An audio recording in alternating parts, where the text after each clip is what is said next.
Muli nagpalipad ang North Korea ng trash balloon patungong South Korea ngayong Huwebes na may mga propaganda leaflets laban sa Pangulo at First Lady ng bansa.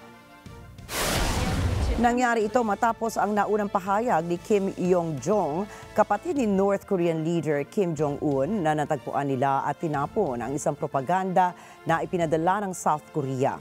Iniulat ng Presidential Security Service ng South Korea na bumagsak ang lobo sa compound ni President Yoon Suk-yeol at First Lady Kim Kon-hee.